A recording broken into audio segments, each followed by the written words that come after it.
Hi hi. ඉතින් අද මගේ දවස කොහොමද ගත වුණේ? එන්න අපි බලමු. ඉතින් welcome back to my channel. I'm Bee Diaries. හරි. ඉතින් අද මම ඔයාලට ගෙනාවේ කොහොමද මගේ දවස ගත වුණේ කියලා ලස්සන day vlog එකක්. ඉතින් ඔයාලා මගේ channel එක follow කරලා ඇති කියලා මම හිතනවා. මම ඉස්සරහටත් මේ වගේ ලස්සන vlogs ගොඩාක් ගන්න බලාපොරොත්තු වෙනවා. ඉතින් අද මගේ දවස ගත වුණේ අපේ අම්මත් එක්ක. ඉතින් මං ආයෙ ඔයාලට මතක් කරනවා මගේ channel එක follow කරලා තියාගන්න. සහ comment කරන්න comment box එකේ ඔයාලා මොන වගේ videosද මගෙන් බලාපොරොත්තු වෙන්නේ කියලා. study vlogsද, motivational vlogsද, නැත්නම් day vlogsද කියලා මට comment කරන් යන්න ඕනේ. හරිද? ඉතින් ඔය දැන් මායම්මයි ගිය වැඩේ කරගෙන කඩවත highway බස් එක අපි දෙන්න ගත්තා. දැන් ඉතින් ඉන්නේ ඔය කඩවතින් කහතොඩුවට එන ගමනේ වීඩියෝ එකක් තමයි මම ඔය ගත්තේ. ඔය ඉන්නේ මම. ना धूप पूछने ना चाहो कैसे तेरी खुद गरसी किसी ठोर टिके ना पाओ कैसे तेरे खुद गरसी ना धूप पूछने ना चाहो. ඊට පස්සේ අපි දෙන්න පොඩි ගමනක් ගියා.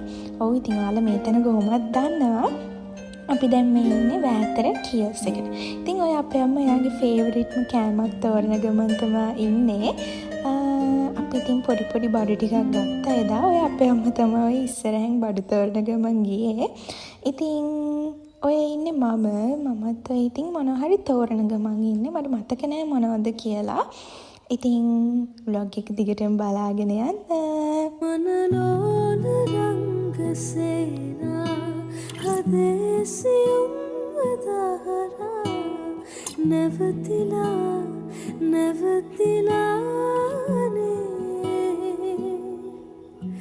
නුඹ රහස කියන ගීතා. ඔය ඉතින් මං ගොඩක් ලැජ්ජාවේ තමා වීඩියෝස් ගන්නේ. මොකද මං තාම අලුත්නේ. ඉතින් මම ඉස්සරහට ඉම්ප්‍රූව් වෙන්න ගොඩාක් හිතන් ඉන්නවා. ඇත්තටම මගේ channel එකේ මොනවා හරි අඩුපාඩු දකිනවා නම් comment in the comment box. ඊට පස්සේ මායම්මයි ගියා පොලේ. ඉතින් කියල්ස් විතරක් ගිහින් බෑනේ. ඉතින් අපේ මල්ලිට ක්ලාස් තිබ්බා. අපි මල්ලිවත් එක් කරගෙනම තමයි යන්න ඉඳියේ. ඒක නිසා එක ළඟම තියෙන පොලක්. ඉතින් මාත් කාලෙකට පස්සේ පොලේ ගියා. ඉතින් ඒකත් මරු. අතරම මම ආසයි ඒකට පොලේ මුරුක්කු වරම්මඩන් එහෙමත් තියෙනවනේ. ඉතින් මං ආසයි. ඊපස්සේ අපි ගියා පොඩි කෑම ටිකක් ගන්න. ඔය ඉතින් අපි කෑම ගන්න ගමන් තමයි ඉන්නේ. ඊට පස්සේ මල්ලිවත් අරගෙන අපි ගෙදර එන්න පිටත් වුණා. ඔය බලන්න ගෙදර ආවම තියෙන වෙල්කම් එක තමයි ඔය තියෙන්නේ. ඉතින් thanks for watching. Bye bye.